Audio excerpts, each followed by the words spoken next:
Hey, good afternoon, good evening, good morning, wherever or whenever you're watching.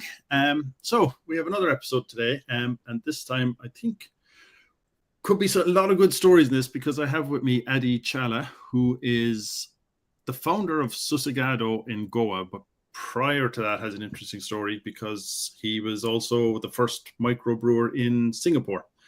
And it's an interesting story how he got from one to the other and back again. So it should be some good insight. But first, for anybody, I had posted that Ketil Yakun, who we thought was going to join us today, because he's a good friend of Addy's. I basically thought I was going to sit back and just watch the two of them talk. But unfortunately, Ketil has come down with something and he's not feeling well, so he won't be joining us. But I think we'll get along, so hopefully he'll be better soon. But yeah, it means I have to come up with questions. So, Addy, welcome. So, yeah, so maybe you could give us a little background on where you are. You're in Goa, and that was originally where how did you get into brewing? And then how did it end up in Goa? Right. So I'll try to run through the story real quick, and then you can stop me or ask me questions about any part of it after. So I studied computer engineering. Right. That was the first time I went. The college degree I have is computer engineering. Ended up working in London with a bank doing software. Was exposed to real ale and a bunch of beers that were not lager, because at the point in India they were just lager beers, very commercial, Kingfisher and similar. And it was interesting, and I loved my time in London. But then microbreweries hadn't really taken off in the UK by that time. And so I came back to India, just resigned myself to going back to drinking lagers and whatnot.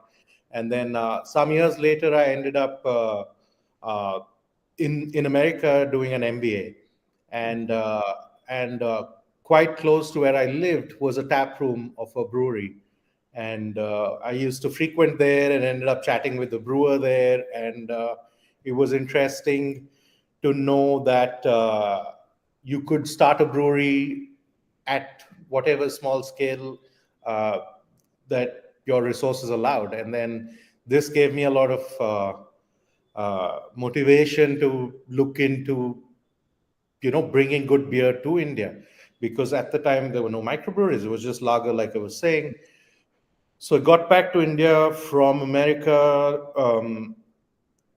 And as I was beginning to look into how the business might pan out in India, I got interested in learning brewing itself, because up until that point, I hadn't brewed. I was drinking a lot of beer, but I hadn't made any.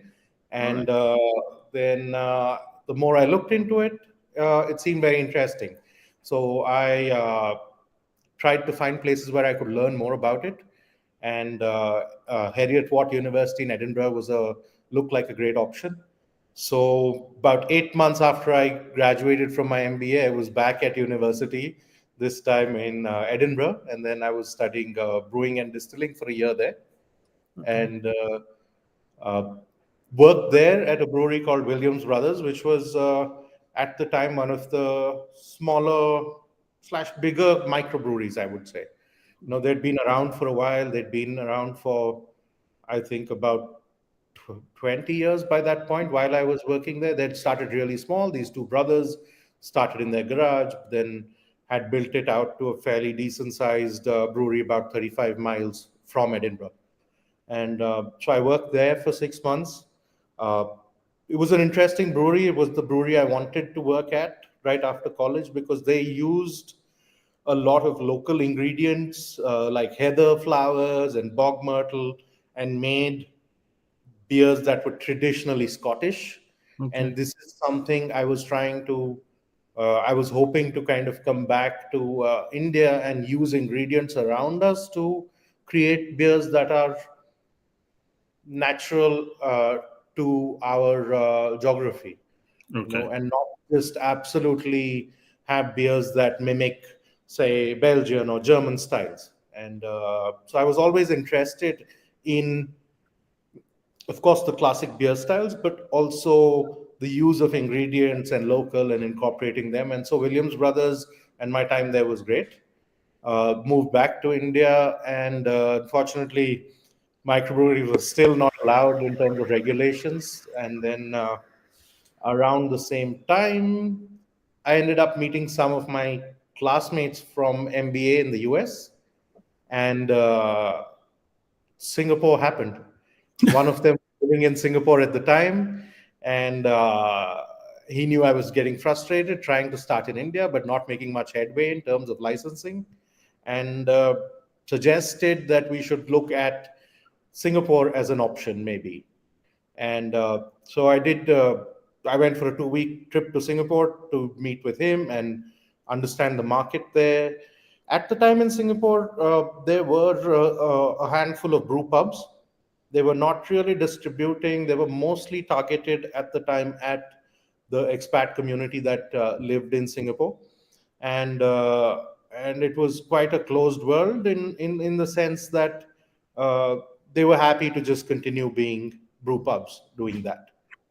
And so we decided to start a brewery. It was a microbrewery. We had a tap room, but we were out in an industrial area.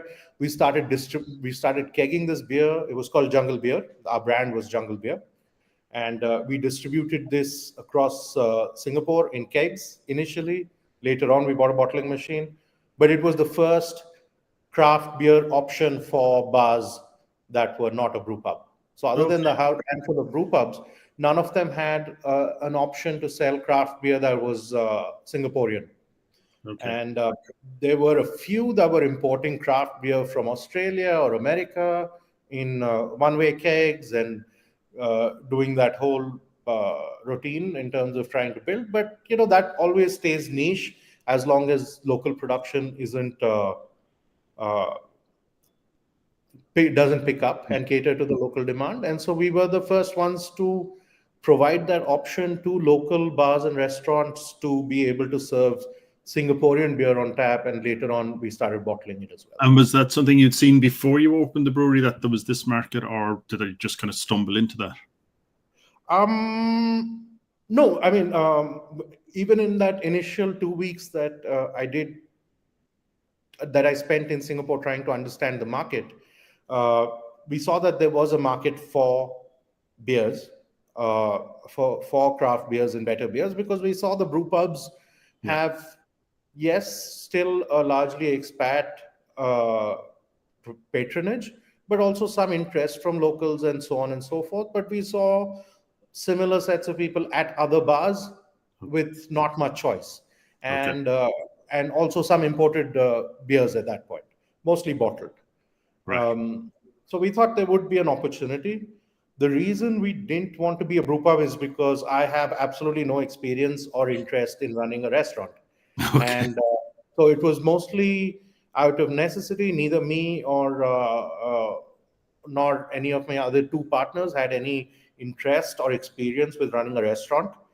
And I was at that point quite confident of starting and running a brewery. And so we decided to just do what we were comfortable doing. And that's how that happened. Yeah. Okay. And how long were you in Singapore then? We were there from early 2011 to about 2014. So about 4 years. Right. But so that was, and then so, and that was, as you say, it was the very first. What was it like when you left? Is there a big scene there now, or? Now there is. So when we were there, many of the challenges that we faced was, one of the primary ones was that beer on tap at outlets was very closely guarded by the two big brewing companies. One was Tiger, which is Heineken's local brewery company in Singapore, and also Carlsberg, which is brewed in Malaysia. And they tended to have exclusive contracts with bars. And for bars to trust a new brand like ours outright and say no to Tiger was a big challenge. Right. Because Tiger refused to sell them beer if they had any other beer on tap. Yeah, that seems to be a story around the world. Yeah, I think it's changing slowly, and at least some bars are now finding the courage, or they have a vision that shows them that their customers want better than commercial lagers on tap, and so that has helped. But this was the initial stages in Singapore, and we weren't really instilling too much confidence then because we were fairly unknown. It wasn't until a couple of years in that we won a few awards, and that helped instill some confidence in some of the bar owners, saying that, okay, this is a local brewery, but it's good and it's comparable to international quality and so on and so forth. Because up until that point, imported beers were good, local beers were cheap. Okay. Yeah. So that was the situation in Singapore at the time. And for us to be charging about the same as an imported craft beer, or about there, was a bit of a challenge initially. The other thing was none of the bars had any infrastructure to dispense craft beer. So we had to set up kegerators at every bar that we wanted to sell our beer at. So this added a lot to our investment and capital, and restricted how quickly we could grow into our brewery capacity utilization, because we had to constantly invest in bars as well, and service and line cleaning and everything else that goes with having your own infrastructure at a bar. Okay, so I guess that brings to the big question then. If you're investing all that kind of money, and then it's a big investment, you're getting it there, but then you packed it all up and moved. Yeah, absolutely. So, Brian, what had happened was about 4 years in, the market got very fragmented because Singapore doesn't have differentiated taxation between beers brewed in Singapore or imported beers. It's a uniform duty. And what happened during that time is, because the entry barriers are so low in Singapore, a lot more importers started bringing in beer. Okay. And a typical importer would have something like 40 different brands, and they were okay to sell 100 liters of each brand. Okay. But for us to be a single brand and in a bar try and sell a decent enough volume to make it worthwhile to service that bar became a very big challenge. Bars that when we started had just Tiger and nothing else on their menu, by the time we finished had so much imported beer that Jungle Beer was one among 50 beers on their beer list. And was the fact that it's such an international city then, were people looking, did that mean people were kind of looking for beers from their own country rather than local Singaporean craft? Or not particularly own country, but there is obviously a huge positive brand equity to say beers from Belgium and beers from Germany, and depends on how brands play into that. And there are also, of course, the whole range of US craft breweries which had already got enough scale that they were able to manufacture at a very competitive price. And for us in Singapore to be literally importing every little bit, from bottle caps to bottles to even the labels that went on and all the raw materials, we didn't really have a price advantage to being local, because we had a very high mortgage and we paid electricity in Singapore, which was quite expensive. So it didn't seem like Singapore was the best place to scale a manufacturing company, because Singapore itself wanted to kind of move into, seemed like they wanted to move into banking and other more high income generating activities for the country. And they weren't really looking to promote local manufacturing as such. Because during this time, we began to also try and export our beer to Thailand and Malaysia and as far as New Zealand. But it was very tough for us to compete with other products which were much cheaper to make than ours in other countries. Okay. So then that led you to, during that time, the rules, I'll take a little step here, because obviously India is such a huge country in the first place. Sometimes escapes my mind that, it's like loads of little countries with its own rules, whereas I'm used to Ireland, which has just Absolutely. 5 million people, and Right. I'm used to country has one rule, so Right. that takes me a bit. But so India, or at least Goa, had changed its rules, and that was where you wanted to be in the first place, is it? Are you A from Goa? bunch of Or, states in India had begun to change their rules, and meanwhile, Singapore, it was tough to hire people. That was another factor. I mean, I could go on to the list because it's never easy to, uh, close a business. We did make money in the end, so that was some relief. That was like a silver lining, but it was not great because we didn't want to go in there, make money for 4 years, and leave. The idea was to build a business, yeah, and so it wasn't a happy situation when we shut. Uh, but we made some money there, which allowed me to then come back and independently establish something in India. So literally, I packed the entire brewery onto 3 containers and shipped the entire brewery back to India. Um, the only thing was the bottling line, which we sold back to the manufacturer in Italy, from whom we'd bought it, okay, because they had a customer in New Zealand called Kereru who wanted urgently to buy a very similar bottling line. And all I right, said, I don't need it urgently in India. So, and it was a good price. So I got shipped directly from Singapore to New Zealand, all although I sold it to the Italian manufacturer and they resold it to the other guy. But anyway, I wasn't involved in the second half of that. right. So Um, yeah, so then you moved back, and did you have to start all over again with all the process, or were you able to yeah. pre-do all the licensing before you closed one? Or No, because India, uh, when it comes to alcohol, like you suggested earlier, every state has its own regulations, and different states had begun to pass laws that allowed for small scale brewing. Um, and it took me a while to understand the situation and how it was evolving in each state. For instance, right now I'm in Hyderabad, which is a city in Telangana state, where I have a brew pub in partnership with another bar here. So I have 2 breweries in India right now. all right, So in Hyderabad, for instance, microbreweries are not allowed to distribute beer.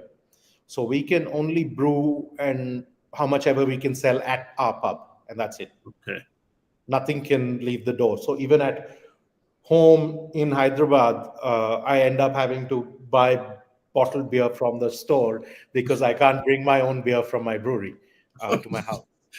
Yeah. okay. So the laws can be a bit strict and bizarre at sometimes, seemingly bizarre at sometimes, but Right. that's But what it is. okay, so but Goa, let's go to Goa because that's where you start. Yeah, That's where yeah, you went up, and that's where your main yeah, one is. So yeah. you went to Goa, and then yeah, so you had to start all over again. Finding Goa was premise. one of the states, and still the only state which allows microbreweries to self-distribute and in any format. So in Goa, we're allowed to keg, we're allowed to bottle, we're allowed to can, whatever we want to do. There's a flat excise rate, almost flat excise rate between whatever format we want to package in, and we are free to distribute within Goa. We're free to export. We're free Yeah. to other states in India. So it was the most open environment and regulations that any state had at that point, and it continues to be the most open uh, up to date. Yeah, And which is about was that a factor in choosing it, or was it because you wanted to be there and it just was a lucky coincidence? Uh, lucky coincidence. No, Okay. I picked it mostly for the business, and of course, it's a great place to live. So I have uh, no complaints about how things panned out. It's a beautiful part of the country to be living in, and it has a very vibrant food and beverage market and industry. A lot of people from elsewhere in the country come to Goa to experience different cuisines, and so we find them to be very receptive to new beers and beers that they haven't had. Okay. Uh, because as things stand in India, there are just a handful of cities that have brew pubs, and beyond that, craft beer hasn't really percolated to the wider population. And so when we find a lot of Indians come from outside these 5 cities or 5 regions and experience craft beer, there are a lot. They tend to be receptive when they come to Goa in terms of new cuisines and new beers and new drinks and so on. And so Goa has become something of a hotbed of new F&B concepts, not just breweries, of which a few have opened after us, but also the gin culture in India, for instance. The craft gin culture is evolving out of Goa, and a few other craft beverages are evolving out of Goa, and restaurants as well. Right. Yeah. I wonder, do you think that's because it is like a holiday destination, people are going there, or which comes first? Are people going there because it's there and then they're receptive to all of this, or are they going there because bits of both? One is there is a taboo associated with alcohol across much of India. In terms of alcohol is bad. In fact, the excise department which regulates alcohol in Telangana state, where I am now, is called Prohibition and Excise. They are mandated to work towards an eventual prohibition. So and this is not uncommon among many other states, although for now we are allowed to, but because that is what the general mood and psyche of the Indian population is. Not many people drink alcohol, and it varies a bit from state to state and region to region in the rest of India. But Goa would be among the places where it is most acceptable, and there is no taboo as such. And getting a bar license is very easy. Just ballpark perspective, in Goa, to get a bar license for an annual bar license costs about $400 per year.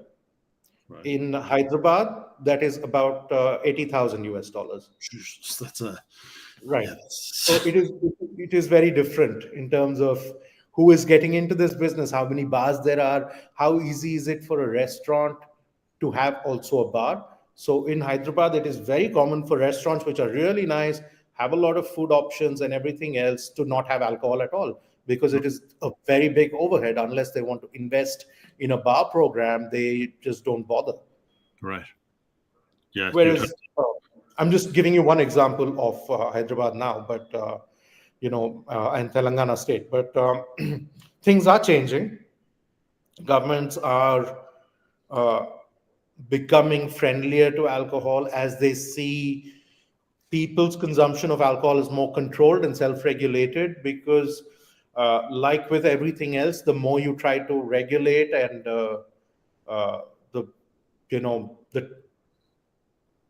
people aren't as well versed using them appropriately. I mean, I don't know how to phrase it. Like, say, for instance, the Netherlands has marijuana, and they have, as a result, much lower drug use as a consequence, because people are a lot more responsible in how they use and enjoy some parts of what's allowed and regulated.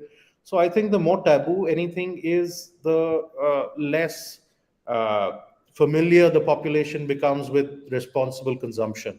And I think the dialogue needs to be about responsible alcohol consumption and not about trying to restrict and ban it.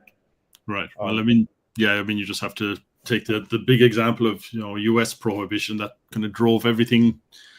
People went from drinking lots of beer to drinking lots of hard spirits then, as far as I understand, Absolutely. I mean, and that's where we are at in India, where you can get, for less than a pint, you can get a quart, we call it. So it's a 180 ml of whiskey, is far cheaper than buying 330 ml of beer.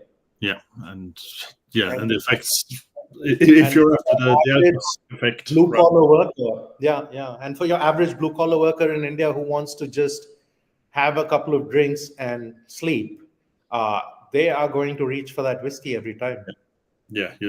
Whereas what I'm seeing, talking to a lot of people, is that there's outside of India, like, there's a craft beer when it started in a lot of the US or England, and that it was aimed at was differentiating itself by being very high alcohol, whereas now people are much more interested in the kind of the low alcohol, non-alcoholic beers are kind of coming into vogue a bit because people are much more relaxed about it. So I'll just mention, since we're talking about it here, Marcus Williams just had a comment that he liked that whole story about that you cannot buy your own beer. Yeah, I'm sure. Perhaps he's visited some parts of India and been similarly frustrated. Marcus, if you have, you can tell us. But it's a weird story. Though I did hear just recently that the US, some states have very similar rules that they have to sell through a distributor to themselves, to their own tap rooms. Yeah. Everybody has their own strange things. So then, you're set up. You have your brewery in Goa. You're after opening your brew pub at an awful higher cost in what was that, 200 times more for the license or whatever. Where are you going with it? Like, what is the beer scene? Or where are you focused, or what kind of beers? I suppose let's go back a bit. What kind of beers are kind of more popular there now, or is there a difference between the two locations? Yes, there is some difference. In Hyderabad, we are usually able to sell beers that are at 5% or over. We sell a couple of our beers that are 7.5% are quite popular. We have an IPA. We also have a stout, which is an export stout. So that's at 7.5. The legal limit for beer in India is 8%. So we can't. Okay. We can only dance around that range. Right. Yeah? No imperial stouts then. No, not really. And because in Hyderabad, although it's a warmer city than Goa, predominantly most people are drinking in the air-conditioned space of the brew pub. Whereas in Goa, it's a very open beach vibe. You will find that most bars and restaurants do not even have an air-conditioned section. It's all open. The weather's great for about 6 months a year, 6-7 months a year. It's great. Another 3 months, it's bearable. It's just 2-3 months that it's actually very warm and you can't sit outside comfortably. This is Goa. And so in Goa, we tend to have a lot more lighter style. So we make a goza, which is very popular. We make Pilsner, we make a lager. We don't even bother with a stout. We make a porter instead, so that it's something a little easier. Even if you're having it on a warm tropical evening, then you're sitting outdoor. You typically don't want an export stout or an imperial stout or anything else. And so the beer styles in general are a little different. In terms of how exciting it is to be able to do new beers, I think we still do more new beers in Hyderabad, because at a brew pub, it is always easier to do new beers because you just need to wipe out a blackboard and write it.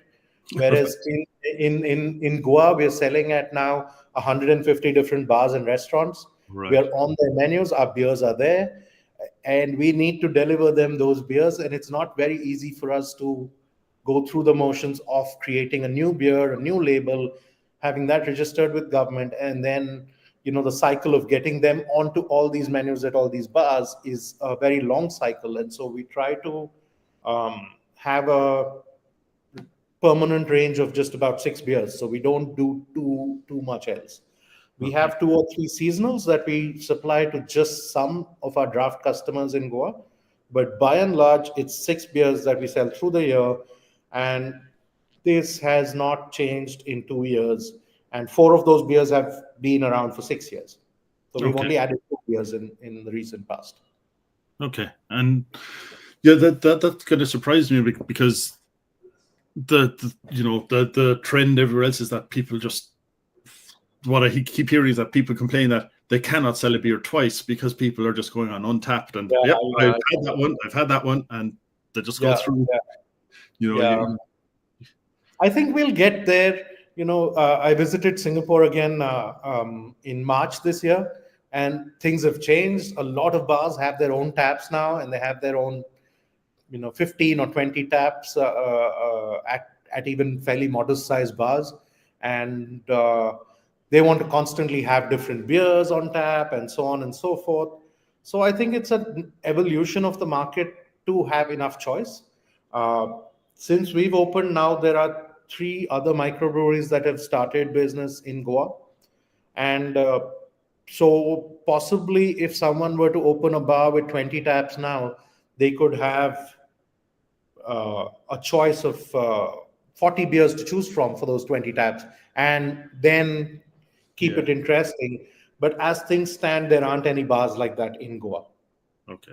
Okay. So, But I mean, there's a lot to be, there's an awful lot to be said as well for perfecting that beer, for getting it right. And it sounds like your interest in kind of generating new beers, any interest in doing that is what you're doing in your second one in Hyderabad.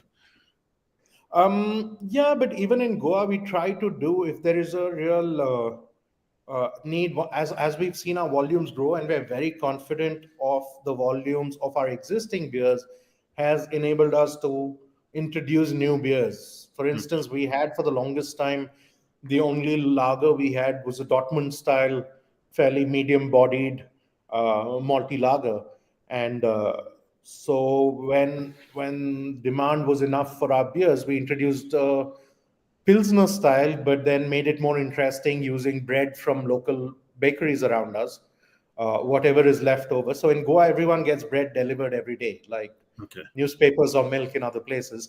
So bread is delivered twice a day in every village in Goa. So at the end of the day, all the unsold bread comes back to the bakery. And so there are three bakeries close to our brewery from whom we buy all the leftover bread every day, stick it in our cold room, and we brew this Pilsner style beer with it. So we've been doing that for the past 2 years now. Okay. But again, once we've dialed that down, that we don't change that beer. Now that beer is what it is. Okay. Actually, I'll just show here, since we're on the topic, Aaron asked about flavored beers and limited editions. I think in India, people still use interchangeably beer styles and beer flavors. So when a lot of times I am asked, how many flavors do you make? And so I think it is important to make a distinction first that it is not flavors. A stout is a stout. It is not a flavored beer. It is Okay. a beer. It is intrinsic. All the flavor characteristics of a stout are the characteristics of a stout. It is not a flavored something else. So I think this distinction is still important to make in India. Having said that, we do have beer styles with non-traditional ingredients outside the malt, hops, yeast trifecta. So our wheat beer, instead of using orange peel and coriander, we use mango pulp. Okay. So it has a lot more tropical aroma. Not so much on the sweetness because most of the sugars from the fruit are fermented out by the yeast. But we do have, and the goza, we have a local fruit called kokum, which is a sour fruit and which goes very nicely with the whole sour salt balance of a goza. And so we do try and localize to some extent. I guess we flavoring them locally, but these are not.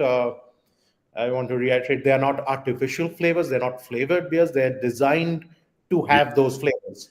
Right. Yeah. And so I take it from that that there is no kind of apart from the 8%, there's no kind of regulation of what constitutes a beer. Is that there's no kind of like they're not relying on the German purity laws like I've seen some places do have. No. There was some discussion about this, Brian, about 3 years ago, because they had very detailed. It was the Food Safety Authority, the FDA, Food and Drug Administration, which had very detailed parameters within which beer had to fall in terms of clarity, in terms of yeast cell count, in terms of even carbonation. And it was a very narrow range, largely relevant and defining of commercial lagers. Because I think when they were making the laws around food safety, they just adapted the parameters that were acceptable to commercial industrial lager and adopted them as the parameters that beer should fall under. But subsequently, us with the Craft Brewers Association of India have been able to put across our view and change those and add another category for craft beer, which allows for us to not pasteurize or not filter the beer if we choose not to. Okay. Because the earlier laws were a little restrictive, but now it is a lot more open in that sense. And is that across the whole country, or is it or is that within a particular state, or do you have to fight that battle state by state? No, the food safety is across the whole country. Okay. So that was in Delhi, and that's applicable across the entire country. Stuff like food safety is at the country level. So what is actually at the state level is the taxation and the licensing, right? But food safety is central across India. Okay. I mean, you mentioned there earlier, way back when we were talking about Singapore, about Belgian beers. People bring in Belgian beers because they were known. Is that a style? Like, are those styles popular? Because the ones you've mentioned are like lagers, gozas. I don't know what else you mentioned, but you didn't like. There was no doubles or triples or. One, we are restricted by the 8%, and two is the weather here. So we can't make anything over 8%. So we could make a nice saison. We have made as a seasonal beer in Goa a saison a few times, but there doesn't seem to be too much need for a double. We could maybe do a double in Goa as well at some point, but like I was saying, anything over 8% is not allowed in India. Yeah. And so that really restricts us from a lot of the more flavorful Belgian styles of beers. So we aren't able to make those yet. I'll just before I forget here, there was Naveen just did show. He just wanted to say he was in your outlet in Royal Enfield. I don't know where that is. That's one of our customers in Goa. Okay, let me. All right. Okay, so he was there. Yeah. Okay, there it is. All right. But seemingly it's disappeared from there. So in 2022, hopefully it'll be back. I guess that's I think perhaps not looking in the same place because the bar is exactly where it was. Right. Ever since it opened. Yeah. Right. But so let me see, what was I going to say before I brought that up? So no, sorry, I'm forgetting. I lost my train of thought there on the way.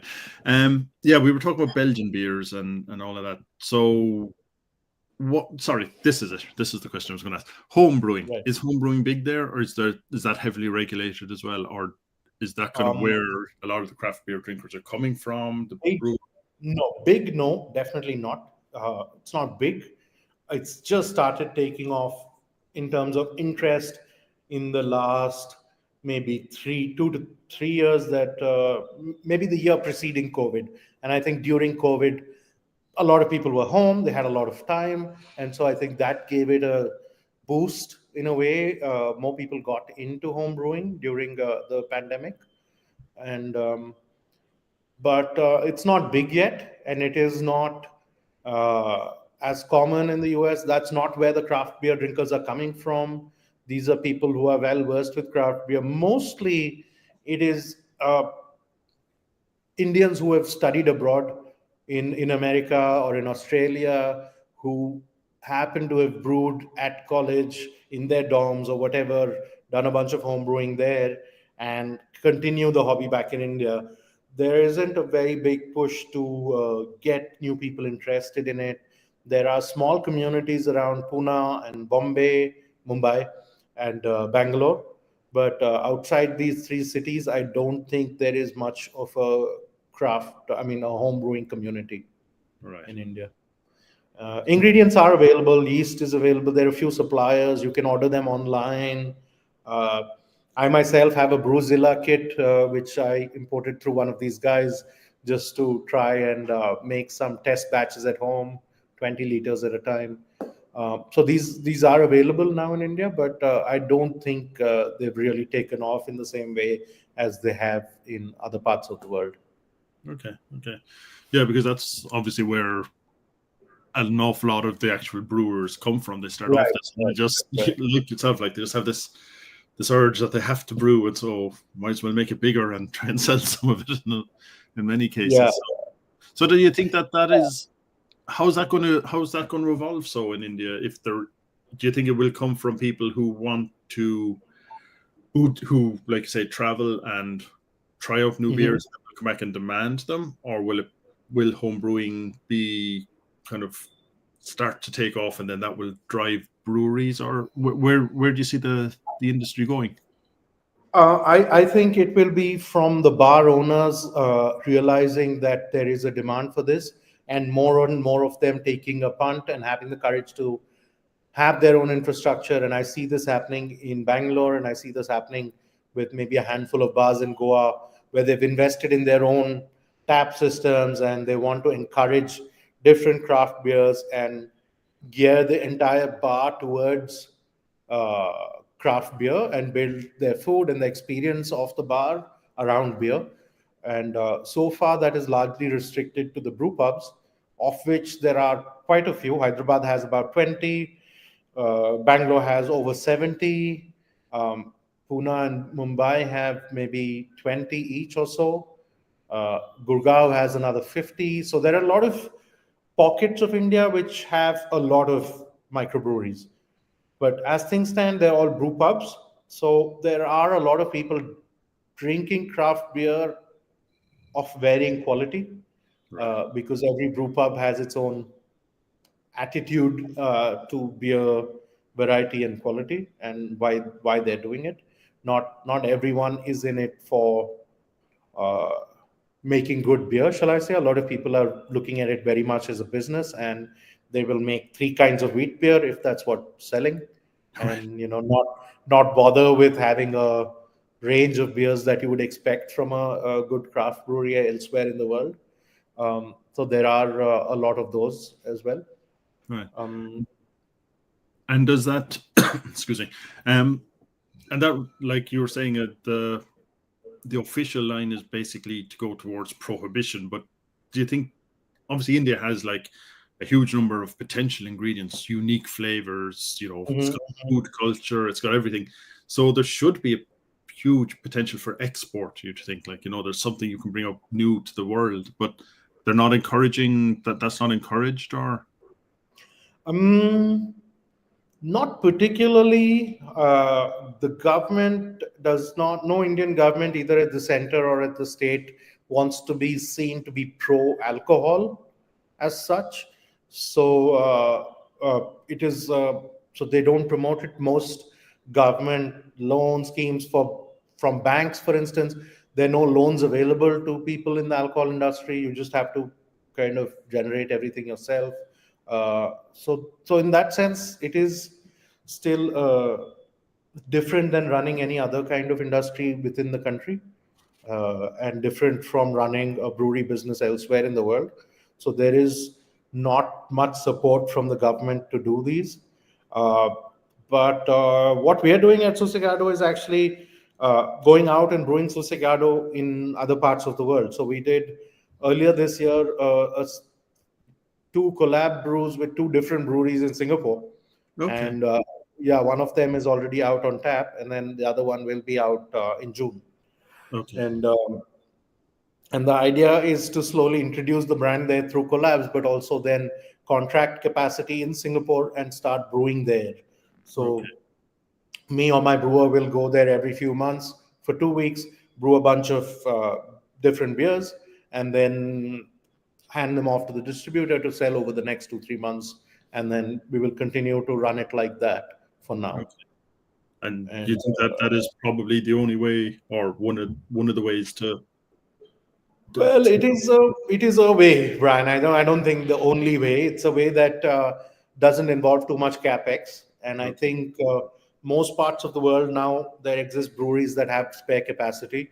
So I don't think a prudent business plan will involve investing in new equipment. I think that money can be put to better use to have a stronger marketing and distribution presence, and I think there's better utility for that money than buying stainless. And so we're doing this in Singapore. We plan to do this in Lisbon later this year. So we will start to have Susegado in Europe as well before the year is done. But we aren't planning to establish breweries there, or we're not going to send beer from Goa to there. Okay. That's not the idea. The idea is we will send key ingredients like the kokum and the mango from Goa to wherever we are brewing. But I think the rest of it, we aren't, because most of our malt is imported anyway. Mostly from Europe. Hops come from all over the world. It doesn't really make sense for us to bring all of that to India and then send it abroad. I think the more efficient and environmentally friendly way is to brew where it's going to be consumed instead of shipping what is essentially 95% water all over the world. Yeah. So, and are you going to do those will they always be a collab like with the other brewery you mentioned as well, or are you planning on doing just pure Susegado brand? Or we are going to do pure Susegado brands starting in June. We are going to start brewing them in Singapore, for instance. Okay. So collab was just an initial way to kind of get the brand in the market. Okay. But yeah, the short, even the medium term plan is to have Susegado beers exactly the same as we have them in Goa, in other parts of the world, but not brewed in Goa. Okay. Actually, that's the question I forgot. I should have asked you at the start. Susegado, I don't know, what does it mean, or where does it? Susegado, it is a Goan state of mind of relaxation and contentment, and I like to call it the unhurried pursuit of happiness. Okay. Everybody is fine. Then everyone's nicer to each other. It's the default state of being in Goa. It is derived from Portuguese words meaning quiet life, I think. I don't speak Portuguese, so I think that's where it comes from. But in Goa, it has come to be one combined word called Susegado, and Susegado is the state of being it. And so it is a word that is unique to Goa, and it is the Goan state of mind. Okay. That's a pretty good name. So I don't know. I mean, that's been a huge amount of information there. I'm really fascinated. I'm looking forward to seeing some beers around here. Is there anything you would specifically like to see changed in India or something on the rules? I mean, obviously, probably not that they're aiming towards prohibition, but is there anything else that you think will change? Not really. I think in terms of the food safety authority allowing us to even be receptive to listen to the craft beer industry, which is still quite small in India in comparison with mainstream brewing. We are not even a fraction of a percentage right now. And so for them to take time out to listen to us as a whole and bother to change food safety regulations across the country to enable us to continue doing what we're doing, I think that's a huge step in the right direction. Elsewhere, I don't think we need a big regulatory push as such. I think it's more a market evolution which will happen, which I see happening, and it will happen. I don't think a drastic regulations change is going to suddenly wake up consumers to craft beer. Right. Craft beer will come. There are many other things that need to go with it, and I don't think there's anywhere in the world where the government has been a cause or a catalyst for craft beer being very popular. Right. Yeah. So, and I guess, sorry, I'm still just thinking about this prohibition thing as well. Do you think is that in name only now? Like that people are saying, look, we're not going to prohibition, but it's just there are states of India which have no alcohol. Okay. Yeah, so there are some states which have delivered on their mandate. Big states. So there are parts of India where alcohol is prohibited. Okay. So it's not just a leftover thing that just the name. So, and is that well? It sounds like that's not extending. It sounds like it's going the other way. That people are at least are becoming more accepting of beer, at least, and Yeah, light yeah. alcohol product. I mean, we are a democracy, so I think the government is going to reflect the sentiments of the people, and as alcohol becomes more acceptable and people are get better used to consuming alcohol more responsibly, I think there'll be less of a demand from the voters of India towards policies that like prohibition, for instance. So I think the Yeah, governments are moving in that direction. I don't see, although I'm not an authority about the local politics in every part of the country, at least in the parts of the country where I am in, which is mostly South India and West, like Maharashtra and South India. I think prohibition is not going to happen anytime soon. right. But I can't say the same for everywhere else in the country. But at the same time, it's going to take a while for the beer acceptance for people just to see it as an everyday drink, or a kind of a casual drink, as opposed to a going out, getting drunk necessarily drink. Yeah, it's going to take time, but it's changing very rapidly. Urban India is very different in terms of its, outlook to the rest of the world. Everybody has internet on their phones. People know what's going on. Um, I think in 2006 there was an inflection point where now more than 50% of the country is urban. Okay. So there things are changing. It's not that uh, urban India is just this small bunch of 10% or 5% of the population. Urban India is the bulk of the country now. And so what happens here, it might percolate down very slowly to the rural parts of the country. But I think just even in urban areas, if it becomes more acceptable and available, I think that will be a huge market and in itself. And I think that is going to happen first before the rural parts of the country or the smaller towns in the country wake up to craft beer. Right. And craft beer, like I said, is the thing. So yeah, so just one other question, and I'll let you go because you've been kind of generous on your time there. No. Yeah, sorry, because I mean, like I said, India, it's I think it is now the biggest country in the world, isn't it? The most populous, past China. Yeah. This year, I think earlier this year, Yeah, that's what I thought. where the council decided it was earlier this year. It'll take me a while to get used to that too, because for my whole life, China was the big one. Yeah. These are things. I'm still getting used to the fact that there's 5 million people in Ireland. Never mind that. Never mind the other numbers. Yeah, Hyderabad has 14 million just in the city right here. Yeah.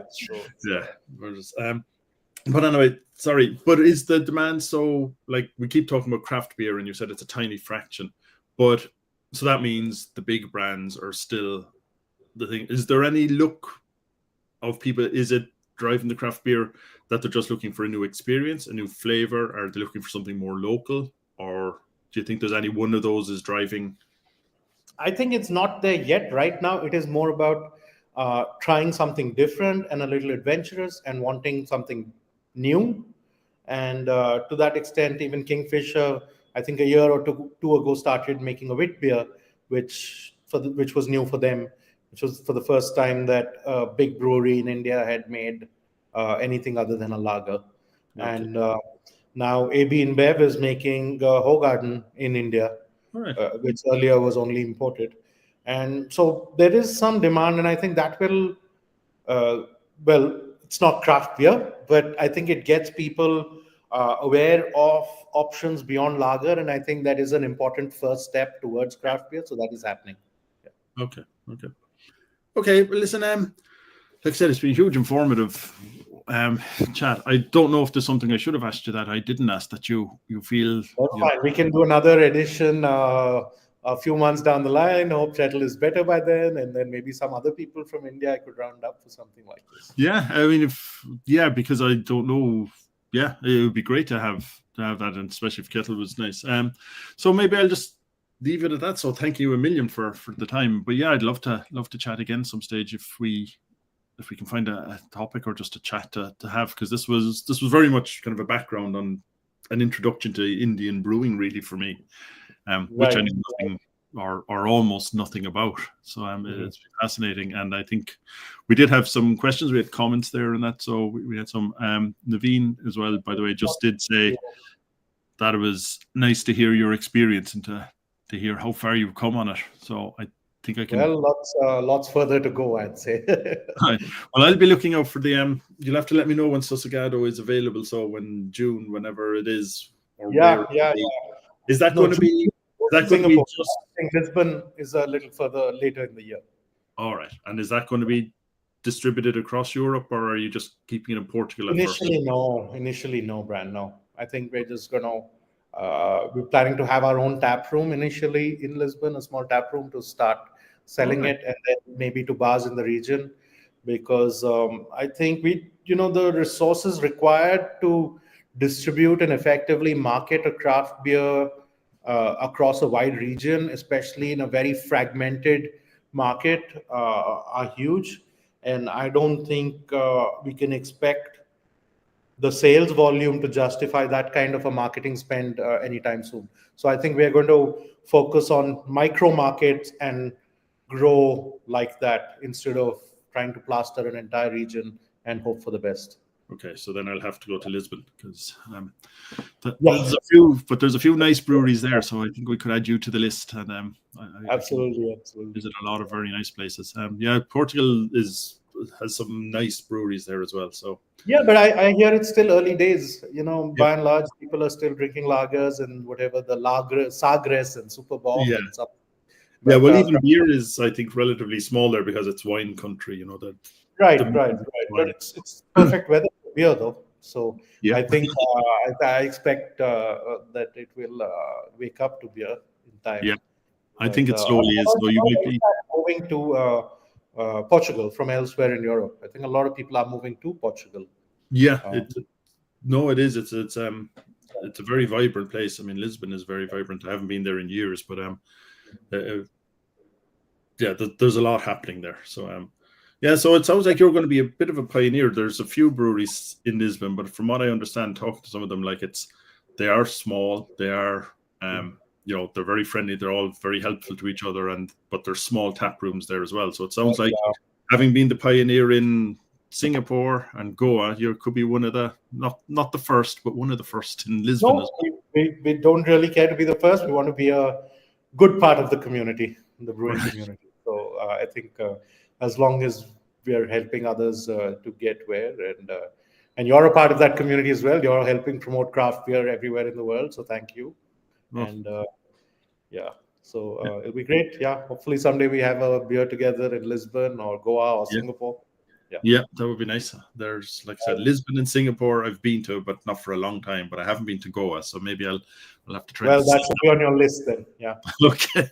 Listen, Adi, thanks a million. Thanks a million for your time. Hopefully we will chat again soon and have that pint. In the meantime, people, if anybody wants to say thank you, we have a couple of our viewers still left. If you have any last questions, please do put them in there. And I'll just tell people that check out the other chats we've had some interesting ones. And next week I'm going to be talking to Kenya. Owen Flynn he's actually an Irishman who has one of the main breweries in Kenya. So that should be an interesting story as well. So hopefully people will join us. And okay, I'll say goodbye. Thank you, Adi. And thank you. I'll just play this out.